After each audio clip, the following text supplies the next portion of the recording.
Hello and welcome to my preview for patch 5.4. So in this video, I'm pretty much going to go through every single new feature and sort of thing that we have.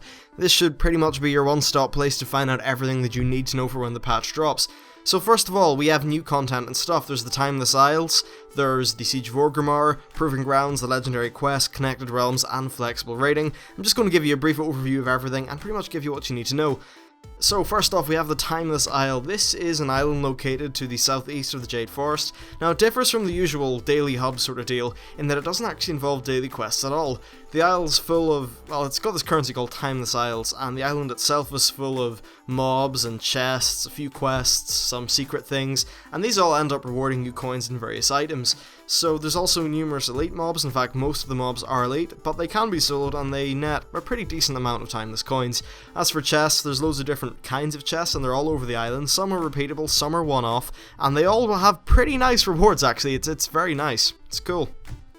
Now finally, there's a lot of secrets around the island.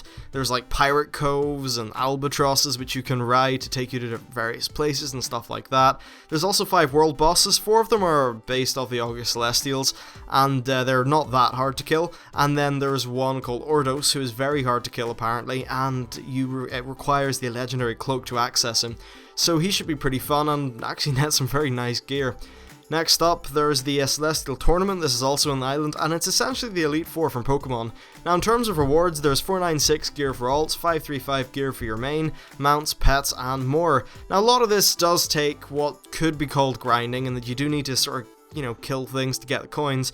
But the mobs are challenging and fun, and honestly this is the sort of thing where if you play it 50 hours a day, that's not possible. If you play it 20 hours a day, you're going to get hyper bored, obviously, but if you just pop in every day or so and have a bit of fun, it's a nice varied zone, and I think it's far better than any of the other daily zones that they've done. Now next up we have the Siege of Orgrimmar. This is the big raid. It is a 3-wing, 14-boss raid that takes place mostly in Orgrimmar, but it starts off in the Vale. Now, in terms of when it opens up, Flex Wing 1 will open on day 1, as will Normal Mode, and Heroic and LFR Wing 1 will open on week 2. Now in terms of gating, Normal's not going to be gated at all, so you can go straight in and kill as much as you want, if you can make it that far of course.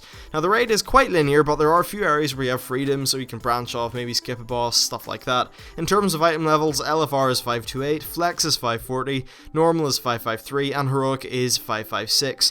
There are also new mounts. I have a video on that, just check the channel, just Google or search mounts or something like that. And a nice transmog set that is based off the Korkron Shaman stuff.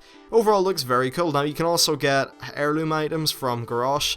These items are actually, I believe they're marked as being from level 90 to 100, but honestly we're not really sure and they haven't finalized them, but essentially you get nice heirloom weapons off Garrosh. They have the same model as the old War Master PvP gear.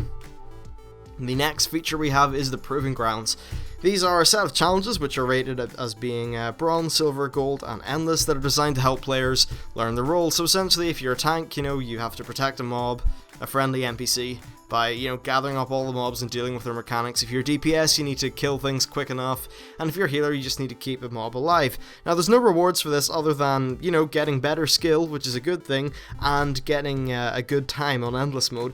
It's not a massively challenging thing, and honestly it's more for new players. It's not really aimed at maybe the likes of people who are watching this video, because if you're searching this, you probably know your stuff in Warcraft anyway. Next up we have the Legendary Quest. So the Legendary Quest comes to a finish with this patch, resulting in a Legendary Cloak, which is item level 600. Getting the cloak will be possible on day 1, and it involves defeating the Celestial bosses which are on the Timeless Isle. So yeah, pretty nice.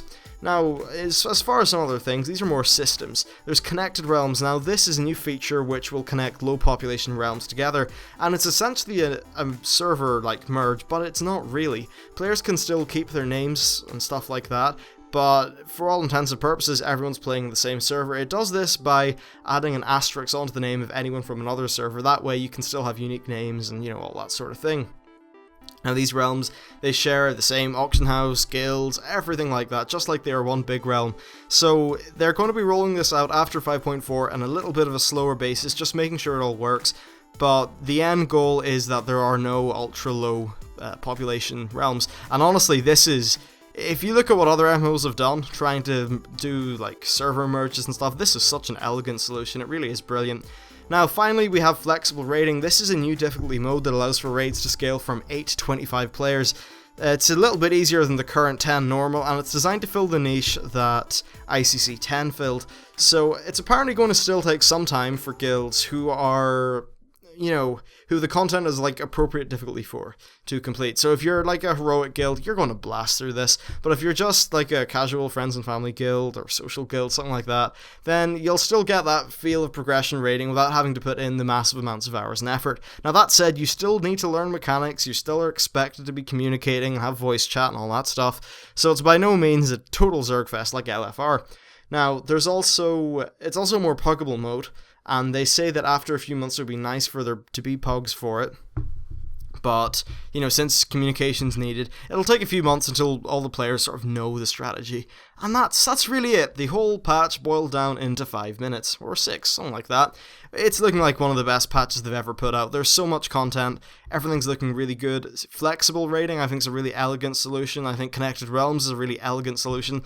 Lots of great tech, actually, and the Timeless Isles, using that as a template for future PvE content. I just think this patch is setting up a lot of things in place for future content that's really going to be fantastic. So that's really it now. If you enjoyed this video, please hit that like and sub button. Thanks for watching, and I'll see you later.